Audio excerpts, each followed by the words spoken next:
Hi, everybody. Welcome back to Deep Images. And we are back tonight with a brand new topic. And it is going to be administered by a very special guest host. So I'm Henry Cover, and with me is the lovely Francis Chu, the amazing co host, C.F. Roberts, and our special guest host, Bill Mulligan. So tell us about this topic, sir. Well, thank you, sir. A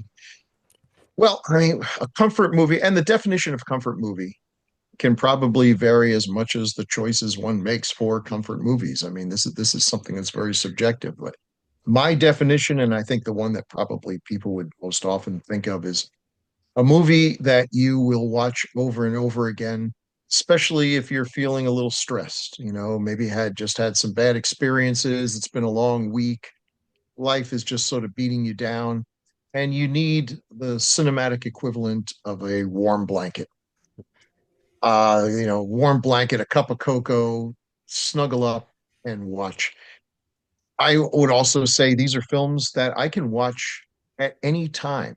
Back in the day when you would turn channels and a movie would be on, it wasn't necessarily the beginning of the movie. If you missed your chance to see the beginning, you missed your chance. Now, of course, with streaming and all and DVDs, that's not the case. But there are films that my wife and I can watch at any moment. She's got her own comfort films.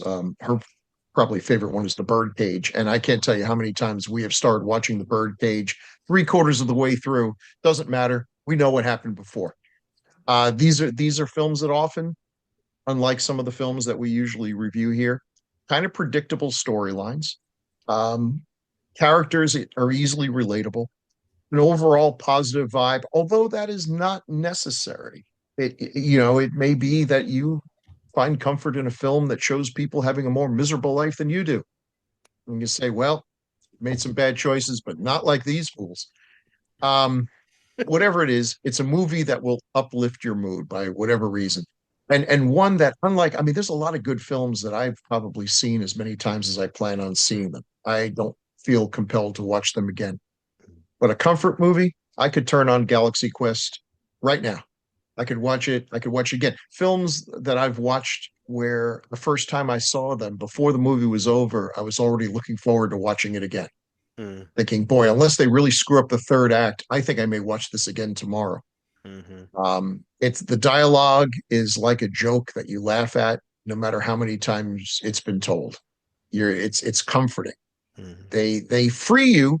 Actually, they're free from the need for surprise. You know what's going to happen.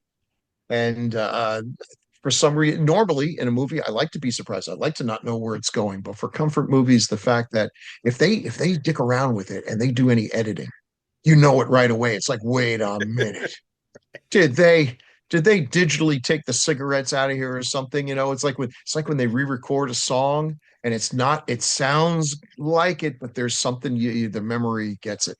Yep. So the elements in these, there's usually a nostalgia factor. This may be something that sends you back to a place. It sends you back to a time. The first time you saw it, you remember where you were when you saw it. Mm-hmm. Whether that's a good time or a bad time, it's wormed its way in your memory. Um, it has to have rewatchability multiple times. There's the comfort in the familiar. There's usually, I mean, for me, it would be positive emotions, but again, that's what I look for. I look for happy, nostalgic feelings, remembering watching them with family, many of whom are no longer with us. So that's a way of kind of bringing them back. And so there you go. That's sort of my definition. And I'm going to start this off with a fairly recent film, 2007, from Pixar. And what makes more comfortable, movies than Pixar? Though I actually find a lot of their films a little frenetic, a little challenging, not necessarily calming. I like them. I like most of them, but there's one that hooked me totally by surprise when I went to see it, and that was Ratatouille, because I don't like rats. I know a lot of people who have rats as pets and everything. I have no fondness for rodents at all. I can barely tolerate squirrels, and they're like, top of the line in the rodent kingdom. So, and this was not one of the most successful Pixar. It did fine. It did fine, but it was not one of their top sellers. It was their eighth film, directed by Brad Bird, who's really good at this. And it's the premises, if you don't know, premise is that there's a rat, a young rat who unlike most of his rat friends that will eat any disgusting thing that comes along, he has very delicate sensibilities. He really appreciates scent and flavor, and he wants to be a chef. He wants to be a chef at a top restaurant. Everyone else is just like, and he's voiced by Patton Oswalt, who is one of my favorite comedians, despite the fact that he almost got me killed. Because Ooh. on the way back from a convention in Chattanooga, in my van with a bunch of people. We are driving over the main road was closed from one of the many rock slides, and we had to go through some horrible Children of the Corn backwater Tennessee country or something. And we're going over this cliff while we were listening to one of his comedy albums. And I began to laugh so much that I was actually weeping. I was having trouble. I needed to pull over, but there was nowhere to pull over. We nearly died. We were laughing so hard. And the more we realized that we had to stop laughing lest we die, the funnier it was. And you get to that point where it's not funny anymore. It's painful, Mm. but that just makes it funnier. Anyway, he's a great comedian. I recommend all of his stand-up. It's absolutely wonderful stuff. Seems like a really good guy too. Patton Oswalt plays Remy the rat, and he's great. He's not everyone can do voice talent, can do voiceovers for cartoons. A lot of times they hire celebrities because it's like he's a celebrity. Doesn't mean he can do a cartoon. Right. Brad Pitt's a great actor, but he made that Sinbad movie and nobody went to see it because there's a lot more to it than people think. Right. Um, so he let's see, the rat. Obviously, no one's going to let a rat be a chef, but he forms an alliance with a garbage boy who he basically sits on the big floofy hat that he has and tells him what to do and orders him. So everyone thinks that this boy has suddenly developed this incredible cooking talent, but it's actually being controlled by a rat. And of course, there's the evil guy who is trying to figure out what's going on. Basically the neighbor from Bewitched. Those people who always know that there's something sketchy going on, they're going to get to the bottom of it. So he's a problem, and we know we don't like him because he's ugly. And there's Janine Garofalo plays his girlfriend, Mm. and then there's the best of the bunch, Peter O'Toole, wonderful actor. He voices Anton Ego, this restaurant critic. And if you close your eyes and you imagine what a French restaurant critic is, a hard ass, a guy who can close restaurants with a single bad review, you pretty much got what he looks like. They nailed it. And there's always the threat. He's going to show up and he's going to, everyone at this point, most of the characters realize their entire restaurant is being run by rats. Usually a reason to get shut down. So he's going to show up and spoiler alert. The movie's got it's a comedy, it's got action, adventure, love, it's got all the elements. What makes it a comfort movie? This movie's got everything that makes a movie. This is probably one of the more straightforward Pixar movies in terms of it's a movie. There's no real surprises in it. It tells its story. It tells its story by the time and tried and true method of telling stories. Um, that's okay. That's okay. But it's got one moment that absolutely is brilliant. For one thing, they do a great job in this movie of being able to portray something that is not easy to portray, which is taste and scent. Mhm. Unless you're watching one of those movies with a scratch and sniff card or something, and that never worked out. Movies can do a lot, but it's very difficult. That one movie, Perfume, also did a pretty good job to be I able thought to. polyester did well. Polyester was a hoot. To be able to portray those senses is difficult, and Ratatouille does a good job with some cool animation and beautiful lighting and everything. It's a very pretty movie, and it's animated in the traditional style, not motion capture, which really really works well. But anyway, the critic comes in. He is going to destroy them. He is already, predisposed to not liking whatever they present. And he's just sitting there tapping his pen, and not everything's going right. Of course, everyone's quit. So the rats are running the entire show.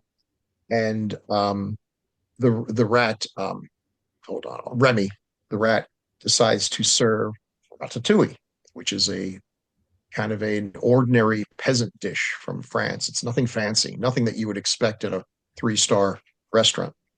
Oh. And he prepares it brings it out there. The guy's sort of picking at it, is not impressed, and then takes a bite. And we have this absolutely heartbreakingly beautiful scene where it transports him back to his childhood. And by tasting this food that his mother had prepared for him, this is something a little boy in France would grow up with.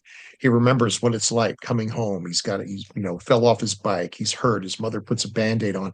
It takes him back to that time when he was a boy and loved and all those things.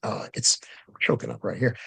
It's beautiful. It's absolutely beautiful. And movie that can make you feel that. I mean, this is a story about a cartoon rat.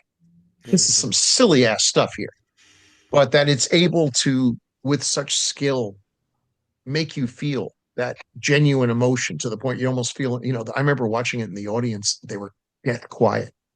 Mhm. Nobody was saying a word, nobody was cracking up or anything. I mean, they were in the moment. It worked. That's some good stuff right there. It's got a happy, if implausible ending. Everyone's happy, and thankfully they haven't made a sequel because this is the story that this should be told.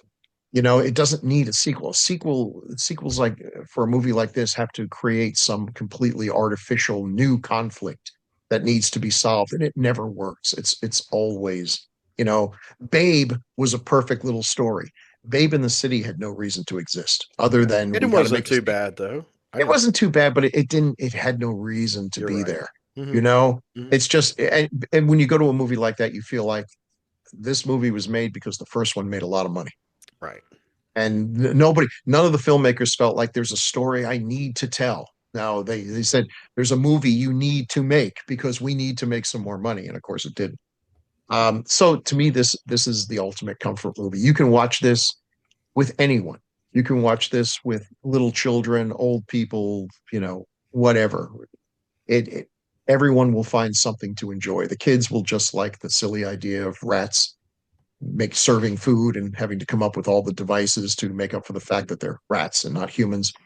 And the rest of us can find some other stuff in there too. So yeah, this is a movie I can watch at any point. It's beautifully made and hits you in the feels, but also is funny. It's got some genuinely funny stuff. So I recommend it highly. And if you're feeling down, this is a movie. If you haven't seen it before, if you think cartoons are just for kids and all, nope, no, that hasn't been true for some time. Not here. But even and now, sure, Pixar movies are made for kids, but they're also very much made for the fact that a lot of people, a lot of regular folks that are way past that are going to be going to see this. And That's if you accurate. are taking, yeah, and if you're taking your kids to go see a movie, I greatly appreciated it when I had to take my kids to go see a movie. If there was something in the movie that made me feel like I'm not about to hit myself in the head until I pass out, that it's actually maybe there might be a joke or two that it's like, hey, wait a minute, I think nobody under the age of 30 just got that joke. But okay, thank you, filmmakers, for tossing that in there. Appreciate it. So that's my first suggestion. That was a lot of fun. Have you guys seen this film, Chuck?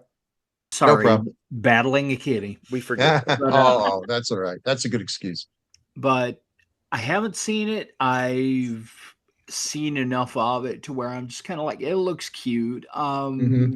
As a former food service worker slash prep cook, I've been there too. I think I would appreciate a movie like that. I've still only seen about half of it, and I think I did see it on some kind of streaming, maybe Amazon Prime, and I can't remember what the circumstances. And I didn't think I'd really like it, but I actually did like it. What I saw, it's probably my second favorite Pixar movie. What's your first favorite? I'm just curious. Wall E, Oh, well, that is a great movie and also a good comfort movie. Yeah. and one that transcends the age, as far Hmm. as the themes and stuff.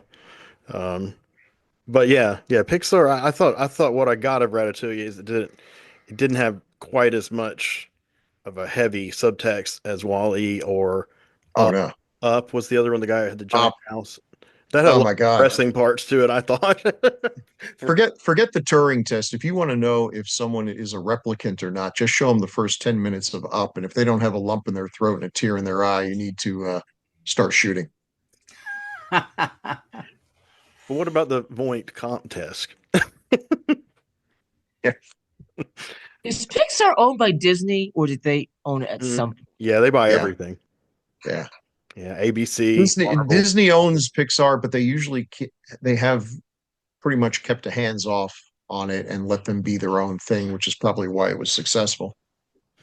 That doesn't always work, but yeah, the more recent Pixars that I have seen material from when I worked at Target, like we saw those trailers and clips all day long on a giant wall of televisions.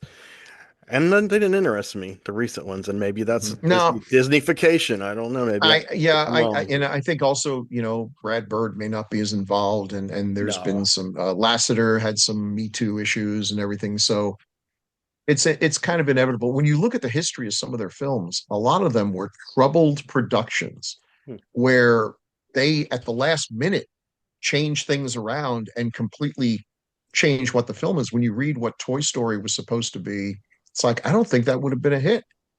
A lot of them. And now occasionally, like with The Good Dinosaur, it never quite comes together and it doesn't all, they aren't able to pull it out at the last minute. But also some of their shorts are astonishing. There's one, and since we're all cat lovers here, the hey hon, what was the name of the one with the dog, the pit bull that's being used for fighting, and the little cat that's in the back? Was that called Kit Bull? Yeah. There's a short called Kit Bull. I'm not sure which movie it was attached to. I'm not sure it was attached. Or maybe it was just alone.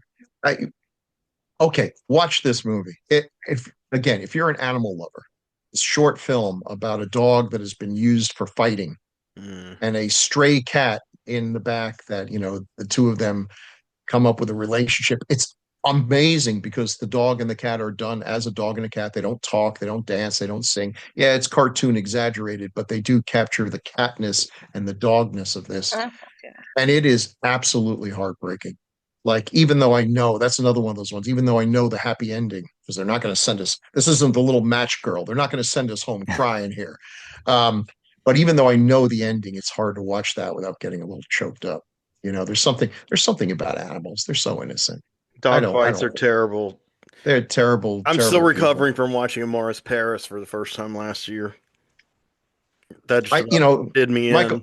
Michael Vick just got named a coach of some, I don't know, he's got some job, any job above nothing. And people are still mad about, and and I freely admit there are people who've done worse things, who have been rehabilitated and are out in society and are doing fine.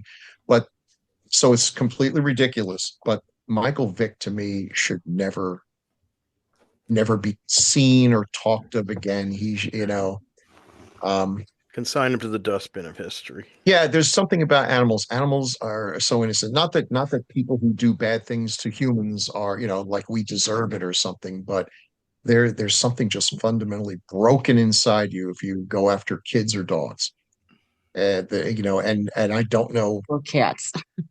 Yeah, kids or dogs or cat. Kids or animals is what I should have said, And look, I'm a meat eater. Let's be. If someone from PETA wants to write and say, "Oh, you feel that way, but didn't you have pork chops tonight?" Yes, I did. I'm a vegetarian. Am I going to lose sleep over it? No, I'm not. So let that be my hypocrisy.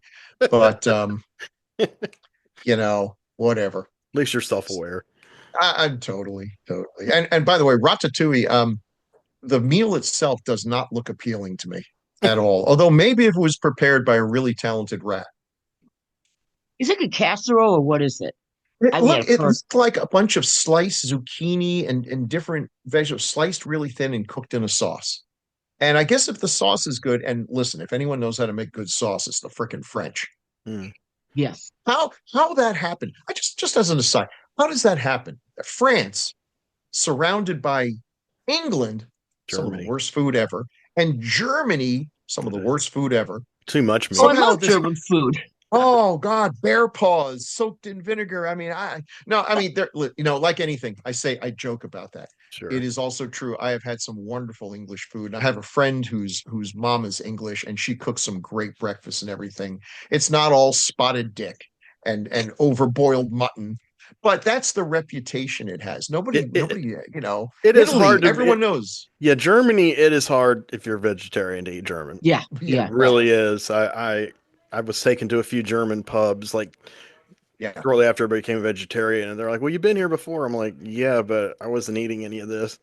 And I think the person was wanting me to have some variation on blood soup or something along Blood those soup. Have some lines. bratwurst. And you're like, Yeah. bratwurst, does that have meat in it? Does it have meat? It has Does it have all the meat meat? in it. Every animal that exists has been ground up and put into this bratwurst. It's wonderful. There is a guy I worked for at a restaurant, and we were progressive, some vegetarian, mostly a lot of foreign dishes. It was an incredible restaurant, cutting edge. It closed because the owner was a cokehead. But one of my favorite jobs. And so when we worked in the kitchen while it was still open, our our line guy said, "Hey, this guy's complaining because that pizza, he ordered vegetarian pizza and you put pepperoni on it and it's got meat, you know." And the aforementioned cokehead was like, "No, I mean pepperoni now. I mean this is pure chemical. There's no meat in it. Just tell them that."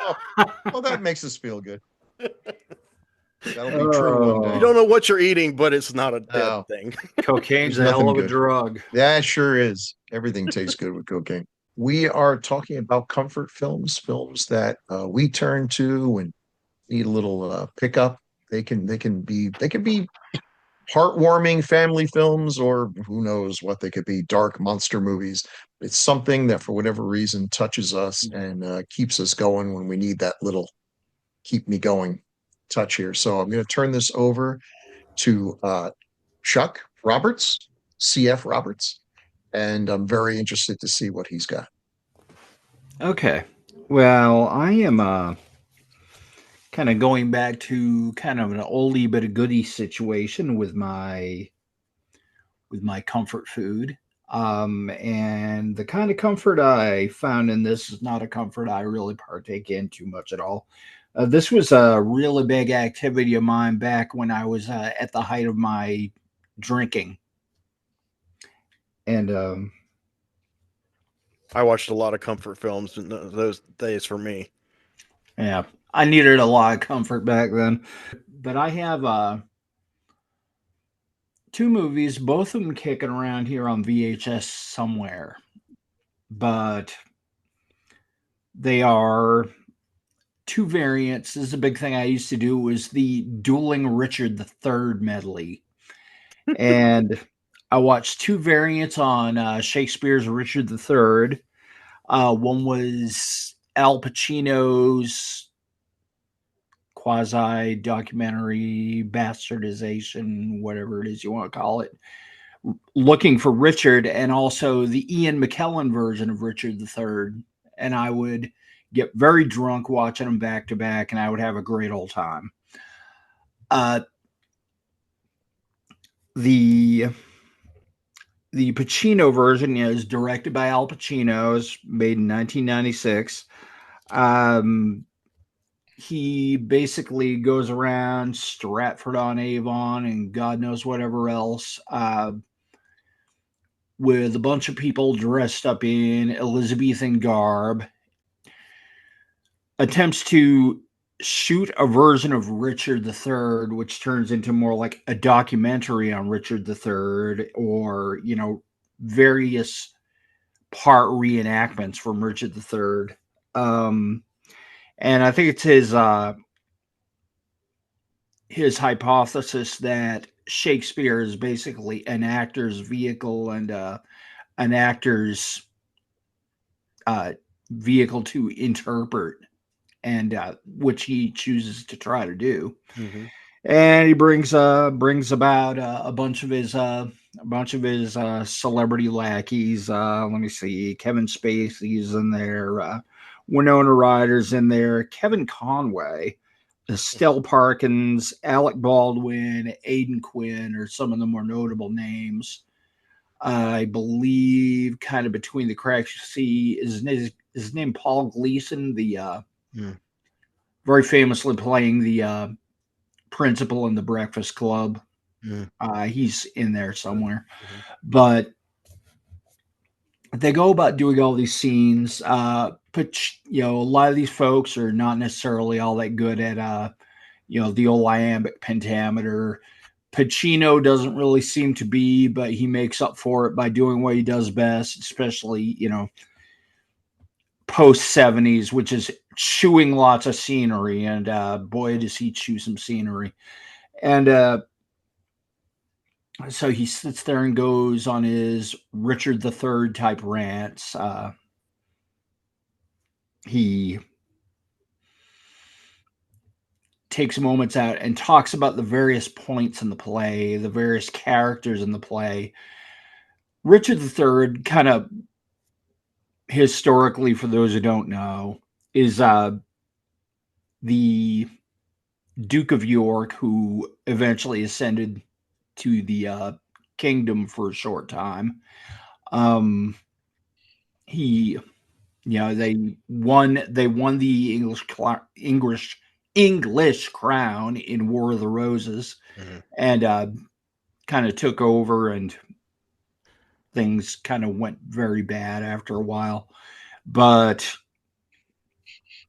there is, just as a disclaimer, because I know there may be some history buffs out there and whatnot who may have read the historic novel The Sun and Splendor, and there's the whole thing. Yeah, Richard was really not this scheming, conniving, nasty hunchback, and he, actually was a very noble, heroic, charismatic guy who was very handsome and very well loved by the public.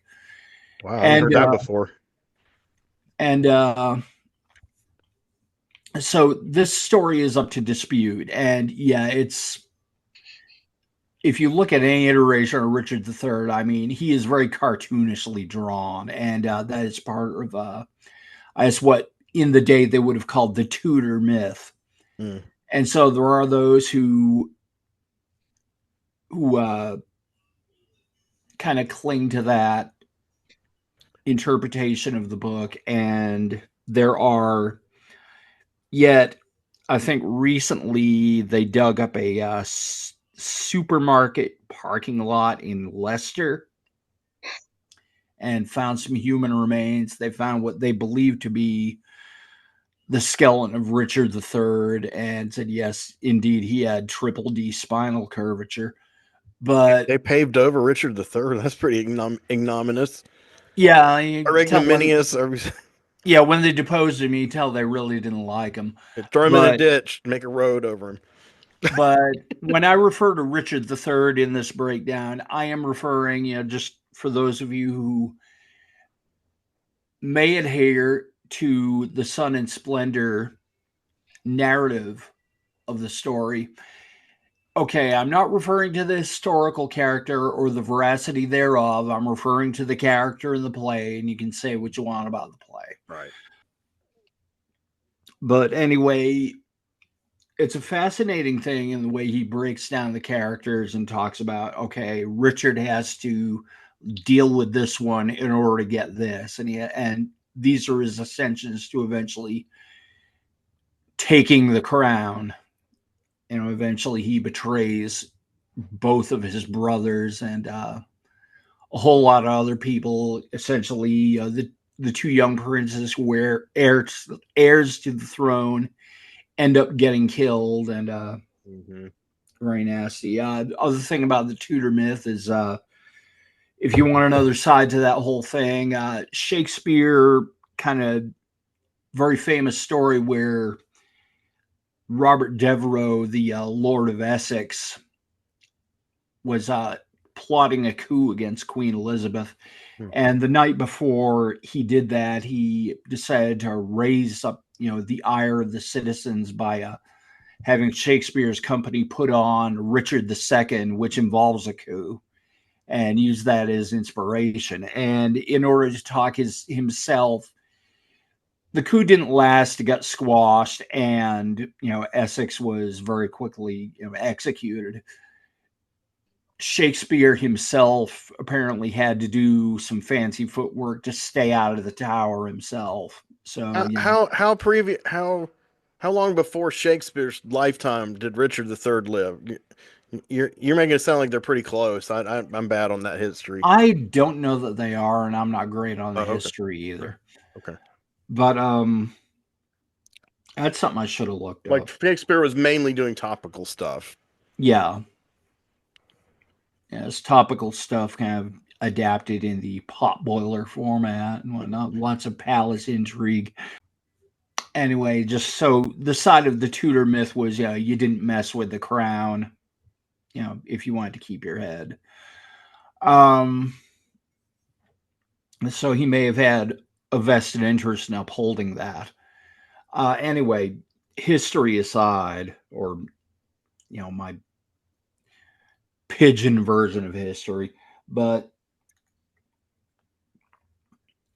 it's interesting in that it's informative. If you don't like Pacino and his friends kind of waxing pretentious and running around in their suits and visiting locales and whatnot. Does Pacino play Richard III at some point? I know it's a dumb question. Yes, he plays Richard III, and he kind of narrates the story, directs the movie, etc. Okay. And it's basically kind of a big Al Pacino ego trip. Right. But, it's a somewhat entertaining ego trip. The McKellen version of Richard III is a doozy. This one is came out in 1995, so a year beforehand, directed by Richard Loncraine, and he and McKellen actually wrote the screenplay. It was adapted from their adaptation of the stage play. They set the thing almost in a quasi World War II kind of setting. And, so you see a lot of World War II, a lot of that era's kind of sensibility. They're dancing to the music. They've got like kind of old music hall songs going and whatnot, and ballroom dancing. But the cast is kind of up and down because you got McKellen, who likewise chews lots of scenery, but can do the iambic pentameter, etc., and is quite good. He's pretty good at chewing, I think. Yeah. He might be one of the best. He can really bite into the role. Yep. Let me see the people in this movie, man. Okay, on the kind of more traditionally American known side, you've got Annette Bening playing Elizabeth, the wife and queen of Richard's brother. You've got her brother, who's being played by Robert Downey Jr. And with the material, Bening fares somewhat better than Downey. I guess basically, I can't necessarily say she masters the craft, but she tries damn hard. Yeah, more than most of her movies. Yeah, Downey really kind of, I would say, kind of half-asses it, but Downey on autopilot back then was still better than a lot of pretty boy actors. I will give him that. He could have been, yeah. In this sense, he may be a little out of his league, but just can't blame a guy for trying. But they're kind of more prestigious actors in there. Jim Broadbent, most notably, Kristen Scott Thomas, Maggie Smith, Nigel Hawthorne. Just a lot of old school actors who really know what they're doing in those kinds of roles. And they do a great job of picturing Richard III as he takes power. The images get more and more fascistic. They're carrying around these fasces with the image of a wild boar, which is like his logo. And they're all dressed in like Gestapo black and whatnot. And they do a good job of making him kind of just a really insidious and really scary villain who, of course, does the whole soliloquy kind of thing and, turns aside periodically and kind of makes these asides to the audience like, you like that? Watch what I'm going to do now. But he's reciting parts of the play. Yeah. Verbatim. It is all the dialogue. But he breaks and is telling us his thoughts. Yeah, which also happens in the play and is a part of the play. But okay. So it's just a trip the way they, gunfire instead of gunfire instead of sword fights, garroting people as opposed to the old fashioned stuff. They keep saying, Lord Hastings, I want his head. Well, they end up hanging him. But it's a fun little scene where Richard just kind of gets left by himself to look over the pictures of Lord Hastings and his dangling body, and just kind of chuckling over it. It's a great source of pride for him. And toward the end, when all hell breaks loose, and Lord Richmond is descending on England to take the crown, and that's around the point where you see Richard panicking and getting into his whole thing, and he and his buddies go tearing off in a jeep. They end up in a ditch, and he is furiously just gunning the jeep, trying to work the clutch and screaming, a horse, my kingdom for a horse. And it's kind of like, yeah, boy, at this point, you probably really want a horse, don't you? And just a very funny ending, at least in my opinion, where instead of going down by the sword, I mean, he literally like gets shot and drops off a scaffolding into flames, and you just see him going to flames, almost like smiling and waving as he goes. And it's almost kind of like a bleep bleep bleep. That's all, folks. And beautiful kind of inclusion of a song called "Sitting on Top of the World" as this happens. By Cream or a different one? Different. No, it's Okay. an old, Older one. Okay, because I was like, I love yeah. that Cream song. Or at least it replicates that. Okay. A lot of fun. Very But cool. What do critics think of this? Didn't they like Of these adaptations? I believe the McKellen version was pretty well received. The Pacino version I don't think was, but yeah, which may explain why it's so difficult to find now. Yeah, I've never. I think there's an import DVD or Blu-ray available. Okay. I just a DVD. There's no Blu-ray. It's available on Apple TV, which I don't have. So we did Richard's not. Richard III on Blu-ray yet? It was an MGM title, so I wonder if Kino Lorber's going to put it out. It may have been. They already have put it out, for all I know. Yeah, it may have been. That one's available. We're searching for that one. That's one is available on Fandango. Okay. I used to own that one. Yeah, I love that movie. That's a good choice. That was actually one of kind of my not top tier, but kind of like my middle tier comfort films during the aughts. I collected a ton of DVDs, and then I just zoned out and after work and watched them and just lost myself trying to get over a horrible depression. And that was one I did watch a few times. I was getting into McKellen because, of course, I'd seen X-Men, and then I'd seen Lord of the Rings. So then I went backwards, and I was like, this guy was starting to break in the '90s, though. Yeah. He didn't really become a film actor until the '80s. And then when I saw The Keep, I was like, this is pretty cool. Yeah. Keep. Absolutely. So, Chuck, what's your conclusion on these films, man? Did you like Looking for Richard? Because I've never read a good thing about it. Not saying it's not great, but I personally have never read a good thing about it. I thought it was fun. It was just for the educational purposes of the various interpretations, the breakdown of the play and everything. The performances are just silly. I would go as far as say it's watchable. It's fun. With the other one is much better, but it just kind of the stupid stuff I was doing in the aughts, in the throes of a drunken stupor. And I was drinking a lot back then too, until I got on medication. That is not Yeah. what I think the Pacino, from what I heard of Pacino, it seems like it's the polar opposite of McKellen.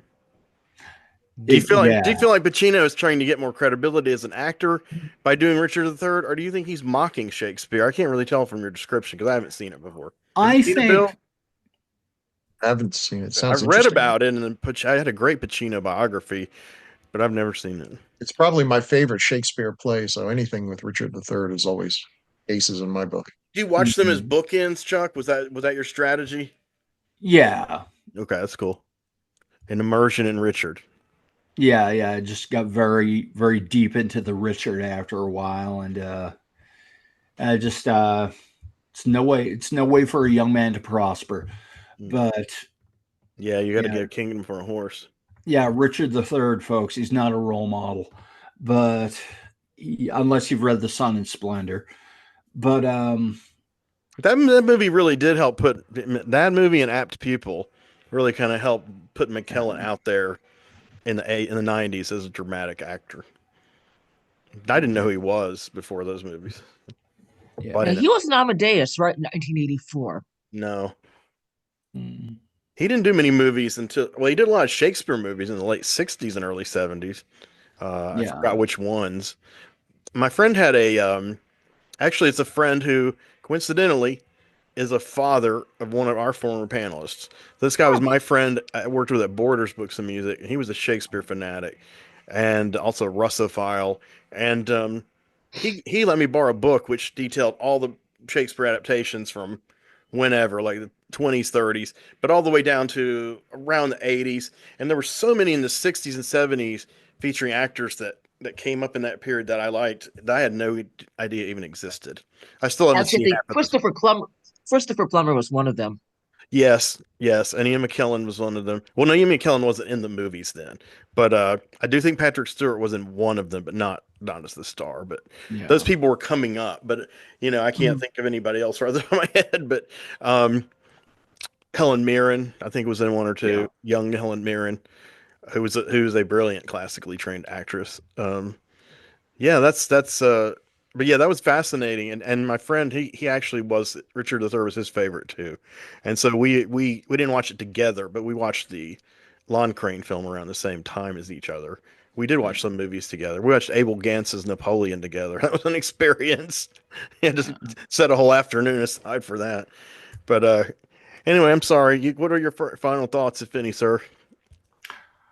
I think I've pretty much wrapped it up. I've pretty much given it to you. But just no way for a young man to prosper yet. At the same time, I'm gonna say, yeah, if you're drunk and depressed and whatnot, it's a good stupid way to enjoy your depression or whatever. I had fun being drunk watching Richard III with McKellen many Yeah. times. He wasn't the only movie on the bill. I forgot who I paired it with, but I was like, He's this, such a fantastic villain because he's aware of his villainy, he accepts Mhm. it, and he rather admires it in himself. I mean, That's great. you enjoy that version, spends a Bill? whole story patting himself on the back. Yeah, yes. I mean, he's like right out of a Marvel Comics. Marvel Comics writer Stan Lee must have been a Richard III fan because that's the kind of villain that you have in those old school Marvel comics. Doctor Doom knows he's a villain, is okay with being a villain, figures being a villain is really the most heroic thing he can do. That's the delusion that makes a great villain. That I'm a hero for being a villain. Someone's got to do it, and by Mm-hmm. God, it's going to be me. This is the eternal problem with serial villains. This is the problem that every pro wrestling federation has faced. That a hero is only as good as the villain. But if a wrestler is really good at being a pro wrestling villain, at a certain point, the audience starts to like them. They Yeah. Mm-hmm. know that they're going to be entertained when Rowdy Roddy Piper comes out. He is entertainingly evil, much more so than the babyface bland hero who defeats him. And after a while, the villain starts getting cheers. And the only thing you could do back then was to then turn him into a hero, which inherently made him less interesting. Yeah. And Face turn. yeah, the face turn is a difficult one. Now that's somewhat changed now, where we live in times where someone like a Stone Cold Steve Austin and everything can continue to pretty much be what he was when he was a villain and become the hero and not really change. Yeah, moral You know, ambiguity has broken through it in our has, it media has. and our culture. And that's Yeah. broken over to the movies too in a way that I Yeah. don't think is all that entertaining. I hate seeing all these Disney movies when they're like Oh yeah, you thought Cruella de Vil was a bad person because she wanted to kill a bunch of puppies and Oh, yeah. skin them. But what about her backstory? Did you know she had a bad childhood? I'm like, I couldn't give a rat's ass what her bad childhood was. She's trying to skin a bunch of puppies. It's like a whole thing. I mean, I don't know if it's influenced by the Wicked play or just Yes. Yeah, in yes, general, this whole like fetishization of these evil, usually women, but not always, like Maleficent movie with Glenn hmm Close or whatever. Mhm. I've seen I a think it few was of those, and they're Angelina all Jolie. terrible, in my opinion. yeah, Would you say, Francis?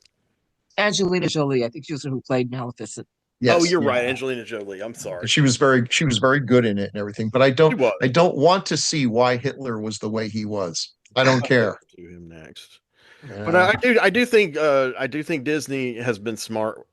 They haven't really done it with Star Wars. Well, they did try. Lucas tried with Anakin, but yeah, Darth Vader. But I do think Marvel was successful with Loki. And once you get to yeah, the end of Loki season two, I cried. I thought he was an yeah. amazing hero. I mean, he literally is holding the multiverse together in hmm his literal hands. And if Yep, you look back at the mythology and the comics, it all makes a lot of sense, really. You know, yeah, it's just the comic Loki would has been rehabilitated too, but not to the extent of the movie. yeah. But you never know who's going to be popular. Who can play it that way, and then like they cheer for like McKellen as Richard III or Hiddleston as Loki. These are people that they're romanticized and people love them even though they're vile. What makes Richard III such a great villain? There is no rehabilitation. Right. He is not going to redeem himself to the very end, to Uh, the last moment of his life. If he had to kill a child to get that horse, he would have done it with a smile on his face and not lost a bit of slumber. He's a Hmm. oh yeah. fantastic villain. So wrap So us up, that's it Bill. for Richard III.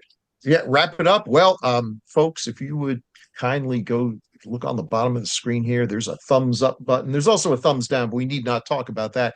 If you could give us a thumbs up, subscribe, let your friends, your geeky friends out there. If you have anyone who's maybe a little depressed and needs some tips on movies that'll pick them up, this is the bunch of movies to do it. We do some other series that maybe you want to like not have them watch at the moment, but when they get better, they can start watching those too. We Yeah. cover a lot of different things here, and we've just barely scratched the surface. So I Well hope said. you come with us on this journey. And thanks for showing up for this. Thanks everybody. Thank you, everybody. Have a good night. And it's true that we cannot see that far behind. If we looked all the way in the past, we'd go blind. In the night, from the stars as they've all lived their lives, and the light that they gave as they burned and then died.